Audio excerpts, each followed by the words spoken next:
There's a moment you don't forget, no matter how much time passes. For me, it was the way my dad looked at me while I was breaking down at my mother's funeral. Not a look of sympathy, not even disappointment. It was disgust, like I had personally embarrassed him by grieving the only person in our family who'd ever truly loved me without conditions. He leaned in, his voice low but sharp enough to cut through the lump in my throat, and said, "Real men don't cry, Austin. Pull yourself together and stop embarrassing me." I was 25 years old, but in that moment, I felt like a scared little kid again, shrinking under the weight of a man who never seemed to want a son, just a soldier. And right then, something inside me broke, not in a shattered way, but in a clean snap, like a rope that had been pulled too tight for too long. I stopped crying, and I stopped talking to him entirely. My name's Austin, and I'm 29 now. 4 years have passed since that day, but it still plays on repeat in my head like a bad movie with no ending. It wasn't the first time my dad made me feel like I was too much, too soft, too emotional, but it was the last time I let him have that power. Growing up, my mom was the buffer. She saw me. She understood me. She shielded me from my dad's worst moments. Those cold, military-style lectures about strength, obedience, toughness. I was never into sports, never into cars, never wanted to roughhouse or man up the way he wanted. I liked books. I liked music. I cried at sad movies. I used to write poems when I was a kid. He once found a notebook of mine full of them, and instead of asking about it, he laughed and asked me if I was trying to be the next Shakespeare or something less manly. We lived in a nice enough house in a quiet suburb, the kind where everyone smiles at each other, but no one really knows what's going on behind closed doors. My dad worked in corporate security, big on authority, rules, appearance. My mom stayed at home and made sure our lives ran smoothly. She was warm in all the ways he was cold. She had this soft-spoken way of making you feel safe, even when things were falling apart. I think she spent most of her marriage trying to keep the peace. Between my dad's rigid expectations and my natural tendency to withdraw, she played the middle like a master diplomat. But it took a toll on her. You could see it in her eyes. She never said it outright, but I think she was tired long before the illness took her. She got sick when I was 23. It was sudden and unfair. Pancreatic cancer, already late stage by the time they found it. My dad barely acknowledged it for the first few weeks, like admitting she was dying was somehow weak. I spent most nights at her side, reading to her, talking with her, even when she was too tired to respond. He was always at work or handling things, but never really there. The worst part was that she noticed. She would hold my hand and whisper things like, "Don't ever shut yourself off the way your father did, sweetheart. That's not strength. That's fear in a suit of armor." I still remember the look in her eyes when she said it. Sad, like she was apologizing for something she couldn't change. She passed less than a year later, and everything cracked open. The funeral was quiet. Small. Just a few family members and close friends. I wore the suit she had bought me when I got my first job after college.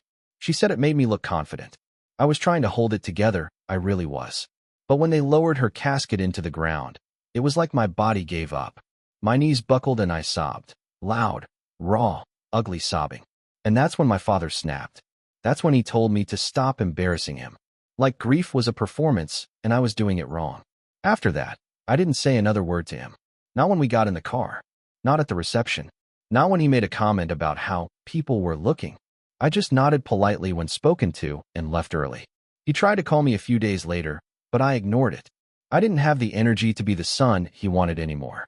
And more importantly, I didn't have the mother I used to try to protect by pretending everything was fine. A few weeks later, I got a call from my mom's lawyer. She had left a will. A very specific one. I didn't know the details until I came into the office and sat down across from a man who looked both amused and nervous. "Your mother was thorough," he said, sliding a manila envelope across the table. Inside was everything. Bank accounts, property documents, investment portfolios. Every single asset she had shared with my father was now under my name. Completely. The house, the savings, the investments, even her private checking account. She had quietly moved things around in the last year of her life, setting it all up to transfer to me automatically upon her death. I was stunned. She never told me, but she must have known what would happen. My dad, for all his lectures on strength and respect, didn't have the slightest clue what she'd done. And when he found out, oh, when he found out, the man who once mocked me for crying was the one throwing a tantrum. He came storming into my apartment the same night, shouting about fraud and betrayal and how I must have manipulated her. I didn't say a word. I just pointed to the letter from the lawyer and told him to direct all further communication to my attorney. That's when the war began. He contested the will, claimed undue influence, accused me of forging documents, tried to paint himself as the loving husband who'd been cheated by his own son. He had no idea how much my mom documented. Emails, letters, voicemails. Every move she made was calculated. The woman who had spent her life making sure others were comfortable had finally decided to make me her priority, and every shred of it was legally airtight. Still, the process was long, painful. Every court date felt like I was reliving a nightmare with the man who made my childhood feel like boot camp. And throughout it all, he kept trying to talk to me outside of court, at one point even waiting outside my building just to corner me. "This isn't you, Austin," he said one night, standing in the cold with that same disapproving look. "Your mother would be ashamed." I looked at him and said the only thing I had said to him in months. "You don't get to speak for her." I didn't cave. I didn't yell. I didn't try to explain myself. I just let the lawyers handle it, like he once told me to man up and deal with things like an adult. The irony was poetic. When the verdict came down, it was clean. Every claim he made was rejected. The will stood, and he was out. No house, no retirement fund, no savings. But that's not where this story ends. Because after all that, after everything, he still managed to make himself the victim. He started telling people I had abandoned him, that I was cold, that I had let my grief turn into greed. He started calling me, texting me, leaving voicemails about how hard life was in a studio apartment, how he couldn't believe his own son would leave him to suffer like this. He used the word heartless, the same man who looked at me while I cried at my mother's funeral and said I was embarrassing him. And now here we are. But before I tell you how I responded, and believe me, I did, I need to walk you through everything that happened next. Because what my dad didn't realize was that my silence wasn't weakness. It was strategy. After the court ruling, I thought my dad would disappear. That's what most people do when they lose. When they've been legally, morally, and emotionally cornered, they usually retreat into silence, or at least shame. But my dad didn't believe in losing. Not because he was too proud, but because he couldn't imagine being wrong. He didn't just take the defeat personally, he made it my fault. In his mind, I was the villain, the ungrateful son, the betrayer. And instead of retreating, he dug in. It started with the calls. At first, they were spaced out, 1 or 2 voicemails every couple of days. Nothing overtly hostile, just pathetic. "Austin, it's your dad. I need to talk. Just call me back." Or, "I'm struggling here, son. I know things got heated, but we're family. That has to mean something." I deleted them without listening past the first few seconds. Every time I heard his voice, it yanked me back to that funeral, to that moment when I needed a father and got a drill sergeant instead. Then the calls turned bitter. "You're really going to do this to me?" he snapped in one. "Throw me out like garbage? After all I did for this family?" Another one had him practically spitting. "Your mother didn't raise you to be this cruel. She would have been ashamed." That one hit me harder than I expected. Not because I believed it, but because he was using her, the one person I loved without hesitation, to guilt me into obedience, just like he always had. And then came the letters, handwritten, shaky, and stuffed into envelopes with no return address. Some were short, others ran for pages. They were filled with revisionist history, memories rewritten to cast him in a better light. He wrote about all the times he provided, like paying bills and putting food on the table somehow made up for the years of silence, criticism, and emotional neglect. He reminisced about teaching me how to ride a bike, even though that had been my mom. He brought up birthdays he barely showed up for, spinning them into cherished moments we shared. It was like watching someone rewrite a book I had lived in. But the worst part? He started sending the letters to my job. I work in a publishing house, small team, mostly quiet people, everyone keeps to themselves. I'd been careful about keeping my personal life separate. Then, one afternoon, my manager pulled me aside holding a cream-colored envelope. "Austin, I don't want to intrude," she said gently, "but this came for you. It's from someone named Richard. Is that your father?" I finished, throat dry. She nodded slowly and handed it over without pressing. I opened it at my desk and immediately regretted it. This one wasn't sad or nostalgic. It was venomous, accusing me of ruining his life, of stealing what was rightfully his. He blamed me for being alone, for being broke, for being forgotten. He said he was ashamed to call me his son, and that if my mother saw what I'd become, she would disown me herself. I went straight to HR after that and had a formal block put in place. They flagged his name, and from that point on, any mail from him was redirected to a secure holding bin that I could choose to collect or not.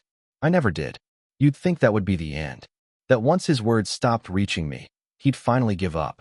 But if I've learned anything about my father, it's that silence isn't surrender. It's strategy, just like mine. One morning, about 5 months after the court case closed, I got a text from my cousin Melissa. We weren't super close, but she was always kind to me growing up. "Hey Austin," she wrote, "sorry to bother you, but your dad showed up at Grandma's house yesterday, said he needed help. Is everything okay?" I froze. Grandma's house. My dad hated going there. He always said his mother was too soft, that she was the reason his brothers turned out weak. And now he was there, playing the victim? I called her that evening. My grandma's voice still had that frail warmth I remembered from childhood. "Austin, sweetheart, your father came by.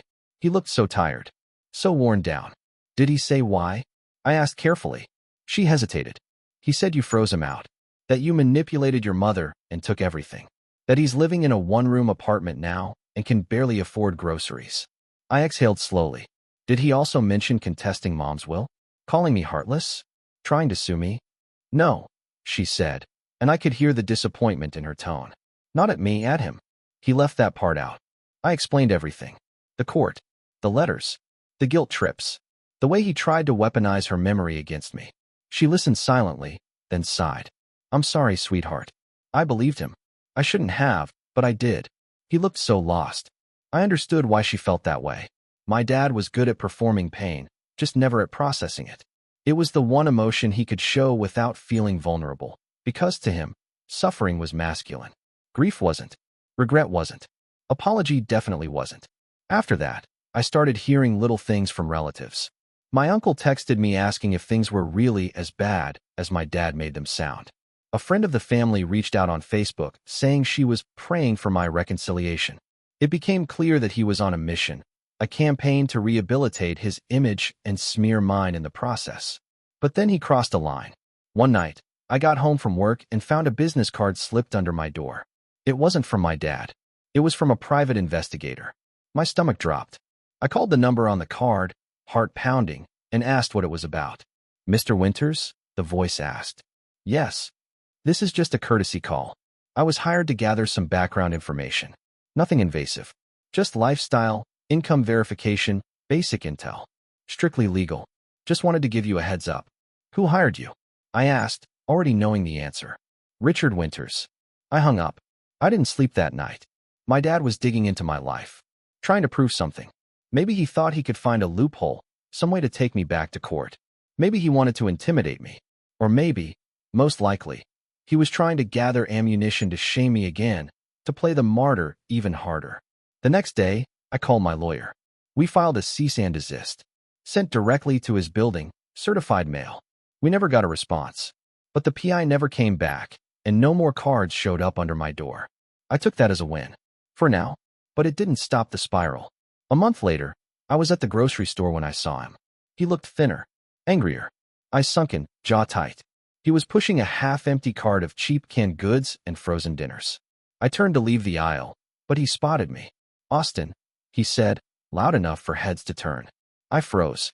He stepped closer. "You just gonna pretend I don't exist?" I kept my voice low. "You need to walk away." "I needed help," he hissed. "But all you did was lawyer up and slam the door." I looked at him. Really looked at him. This man who used to tower over me like a storm cloud. Who once called me soft for crying, weak for feeling, pathetic for asking for affection. Now he stood there, hunched and hollow, and still, blaming me. "You remember Mom's funeral?" I asked quietly. He blinked. "I was crying. Because I loved her. Because I lost her. And you called me embarrassing. That was the last thing you ever said to me before you started fighting for her money." His jaw worked. "You were." "Don't," I snapped. Don't you dare say I was too emotional or dramatic or whatever other garbage you used to control me with. You made your choice that day, and now, I've made mine.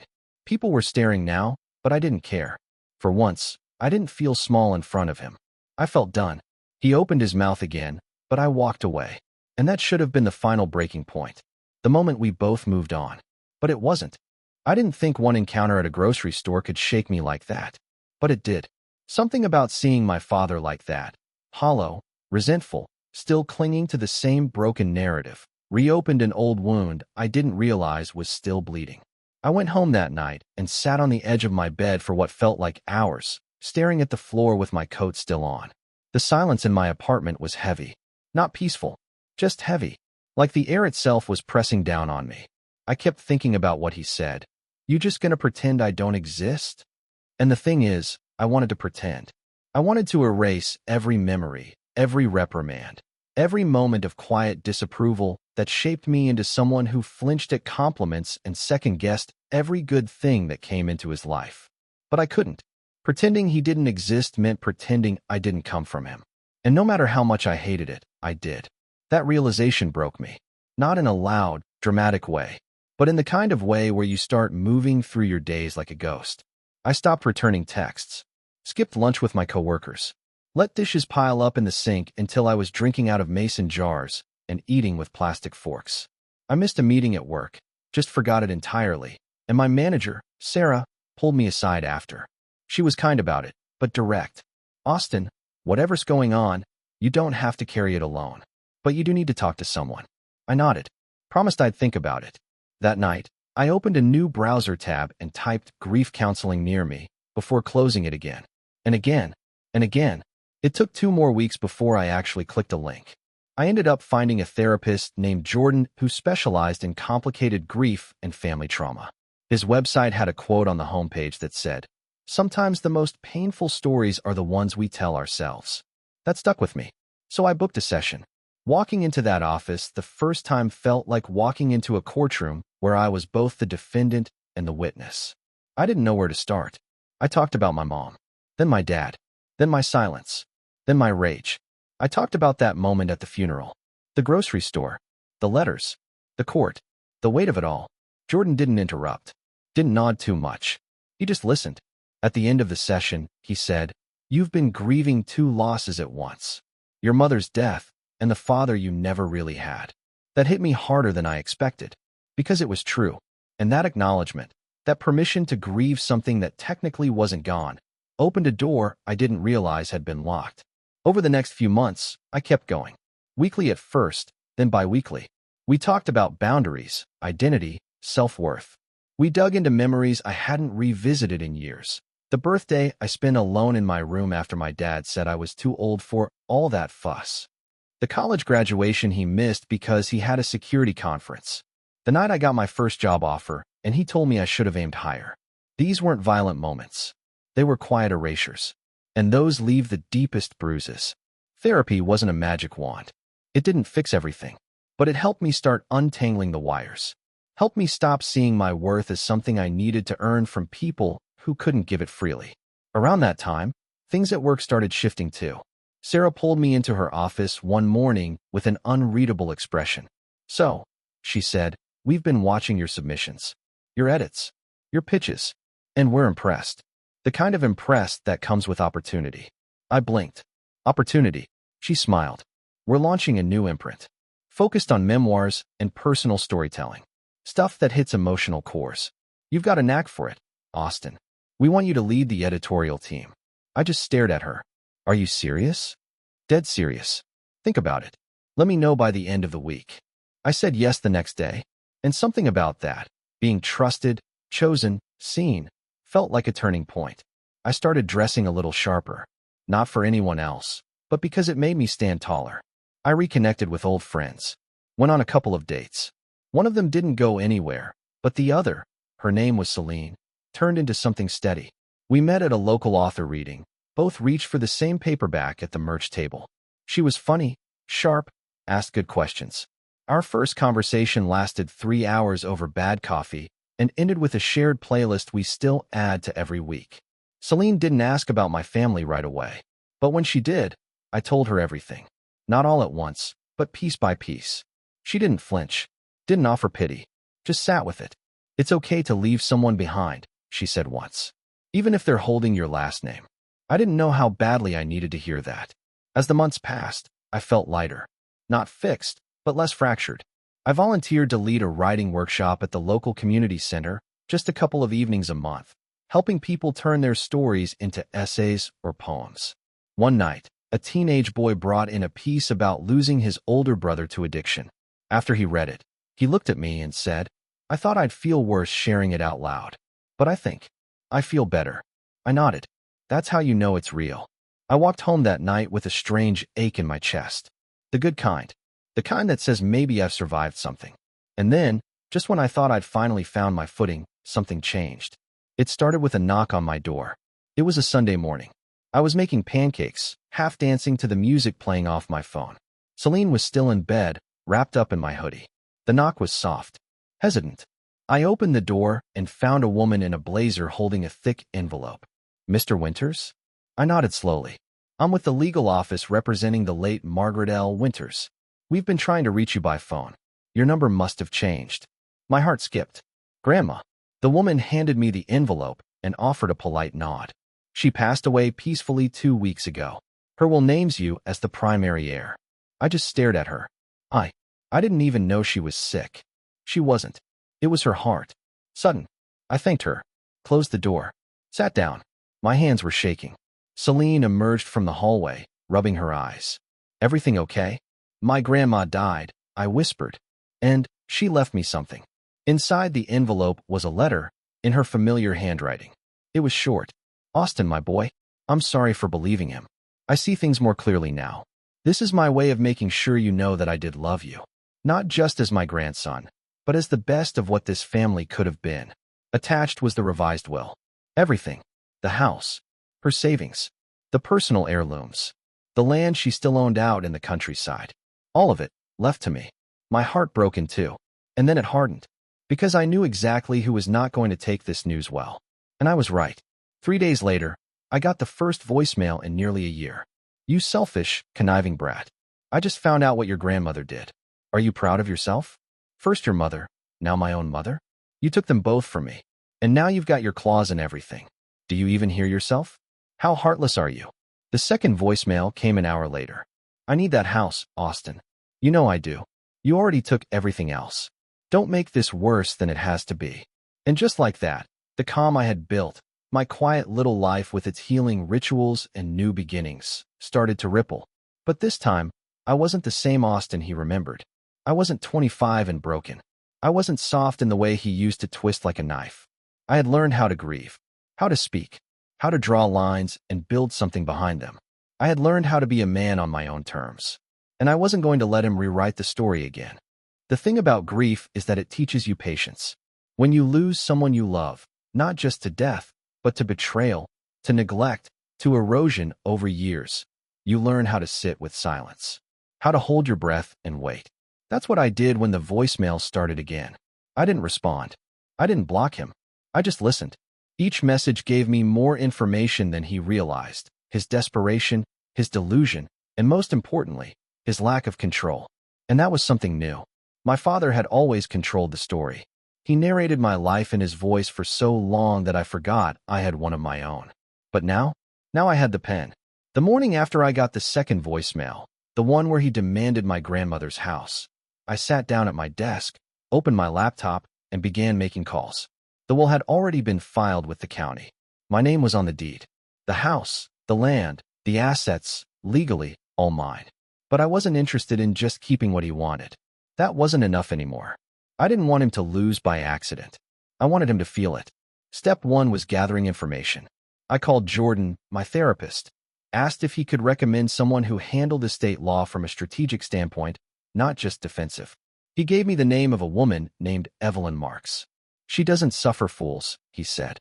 "If you want to play chess, she's already thinking 5 moves ahead." That was exactly what I needed. I met Evelyn the next day in a small office that smelled like leather and lavender. She wore tailored suits and red-framed glasses, and the moment I explained the situation, she gave a small, approving nod. "So," she said, folding her hands. You don't want to just win. You want to finish him. I hesitated. That sounds cruel. No, she said. That sounds like clarity. We began with a full review of the assets my grandmother had left. The house was old but well maintained, valued at just under $800,000 thanks to its location. The land, zoned for potential development. The savings were modest, but her investments had matured significantly. All in, it was over $1 million in liquid and real estate value. And my father knew it. Evelyn leaned back in her chair, eyes sharp. You could just sit on it. Or sell. But if you're looking for a longer play, I have an idea. I leaned forward. What if we don't just deny him access, she said. What if we turn the property into something better, something public, something meaningful, something with your name on it? I blinked. Like a business? Or a foundation? Or a retreat center? Or even a writer's residency, given your background? Something that makes it impossible for him to ever reclaim space in that house. Something that honors the woman who left it to you, and everything he ignored. That night, I couldn't sleep. My mind kept turning over the idea. A writer's residency. A place where people could come, free of charge, to heal and write and grow. A place for the quiet kids. The bookworms. The misfits who were told they were too emotional. My mother would have loved it. My grandmother? Even more. I talked it over with Celine. We were sitting on the couch, half watching a documentary while she traced patterns on the back of my hand with her fingertips. Wouldn't that be rubbing it in? I asked. She looked at me. Austin, he wants that house so he can rewrite his narrative. So he can say the world didn't beat him. That you didn't beat him. So yeah, maybe it is rubbing it in. But it's also rewriting the truth in your own ink. I smiled. You always say the right thing. I just say the true thing. The next week, I filed the paperwork for a nonprofit. The Winters Foundation for Storytelling and Healing. A bit long, but I liked the way it sounded. I hired a designer to draw up a logo. Bought a domain. Registered social media handles. I reached out to a few local writers I knew. Asked if they'd be interested in teaching workshops once the house was ready. The outpouring was immediate. Turns out, I wasn't the only one who needed a place like this. Meanwhile, Evelyn kept digging. She found out my father had been evicted from his apartment 2 months earlier. The place he was living in now, rented under the table from a friend, no lease, no stability. His credit score had tanked after the legal fees from contesting my mom's will. He had no retirement plan, no car. He was using prepaid phones to avoid collections.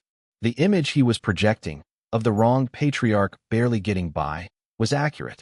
But what made it unbearable to him was the audience. See, his pride only worked when there was someone to impress. And now, the family was shrinking around him. My grandma was gone. His sister, my Aunt Liz, had cut ties after he tried to borrow money last Christmas. Even Melissa, my cousin, told me he stopped answering her calls when she refused to co-sign a loan. He was running out of options. Which is why, when he showed up at the open house we hosted for the foundation, I wasn't surprised. I had invited friends, writers, supporters, even Sarah, my manager. The house was cleaned, the porch repainted, the interior lightly restored. Nothing flashy, just warm, welcoming. We had candles burning and soft music playing in the background. Celine stood by the old piano near the window, smiling as I gave a short speech about what the foundation meant to me. That's when I saw him, standing by the gate, wearing a faded coat and a face full of bitterness. I didn't acknowledge him, just continued talking. But he made his way in anyway. "Excuse me," he said, loud enough to interrupt. "What is this?" People turned. I stepped down from the porch and met him on the walkway. "This," I said, "is my grandmother's house. My house now." He scoffed. "You're really doing this? Turning our family home into some kind of, what? Art camp?" I smiled politely. "Healing center, actually. For people who grew up like I did." His eyes narrowed. "You think this is noble? This is pathetic. Parading your wounds around like trophies." "No," I said, keeping my voice calm. "It's called ownership. Of my past. My story. My voice." "You always were soft," he muttered. "Your mother spoiled you. Your grandma babied you. And now you're wasting their legacy." "Funny," I said. "They both seemed to think I was the legacy." That stopped him. He glanced around, at the guests, at the smiling faces, at the framed photo of my mother I had placed in the front hallway. "You're humiliating me," he said under his breath. "No," I said, stepping closer. "You did that. Every time you made me feel like I wasn't enough. Every time you chose pride over connection. Every time you called me weak when all I wanted was to be seen. He clenched his fists. You think this makes you better than me? No, I said softly. But it makes me free. And with that, I turned and walked away. I didn't have to kick him out. He left on his own, realizing there was nothing left to take. But that wasn't the end. Because a few days later, I got an email from a local paper. Hi Austin, it read. We're doing a piece on unique community spaces and nonprofits. We heard about your story. Would you be open to an interview? I hesitated. Then I clicked reply. And that is when the final domino fell. Because nothing, and I mean nothing, destroys a narcissist like having the truth published, where everyone can see it. The article came out 2 weeks later. It was a modest piece, tucked in the local section of the Sunday paper, but the headline carried weight. Turning grief into growth. How one man transformed his family's home into a healing center for writers.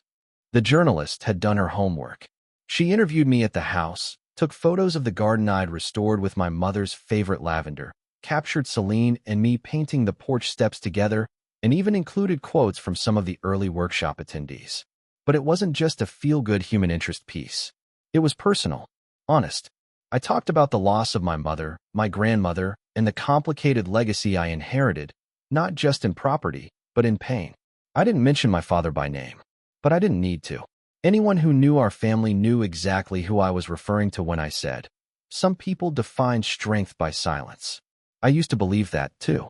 But real strength is learning how to speak when you've spent your whole life being told not to. I hadn't expected much fallout.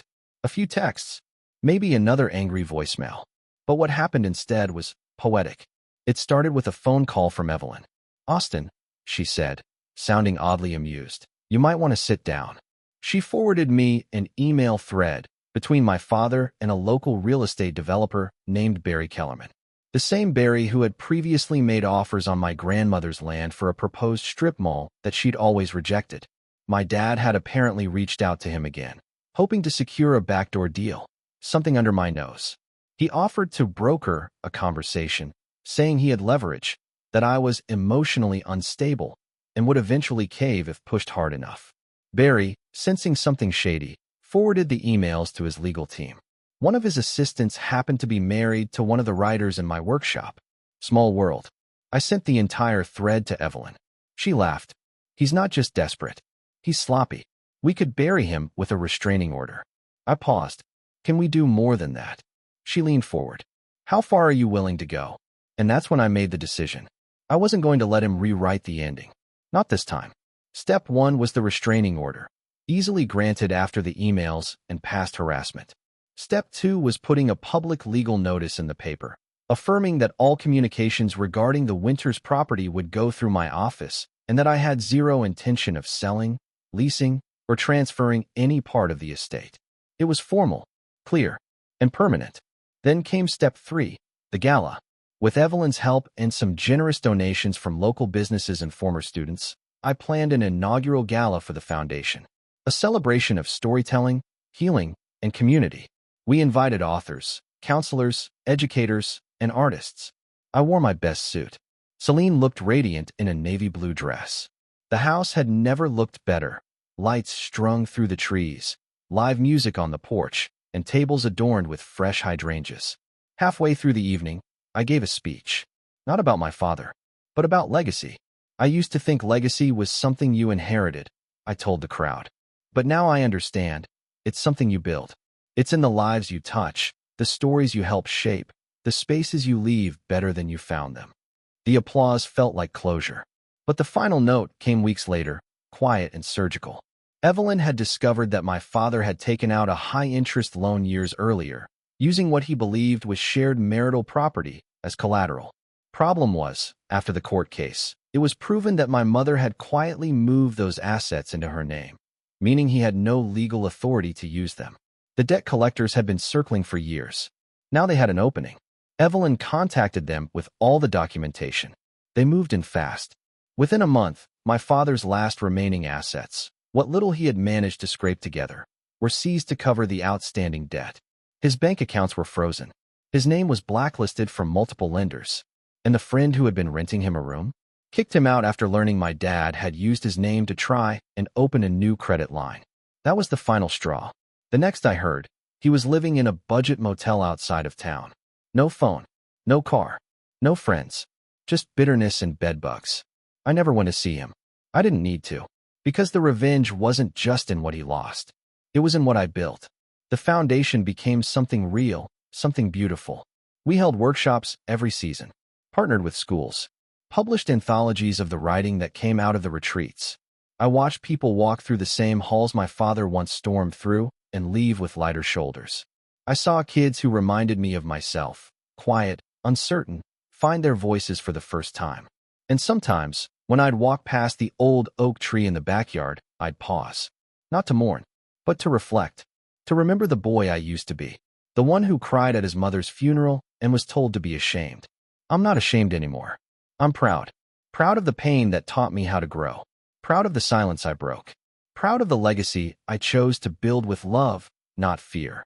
The last time I heard from my father, it was a letter, sloppily handwritten. No return address. All it said was, "You turned everyone against me. You made me nothing." I folded it once and dropped it into the shredder. Because I didn't make him nothing. He did that all on his own. I made myself into something. And that's the difference. Sometimes the best revenge is simply becoming everything they told you you could never be.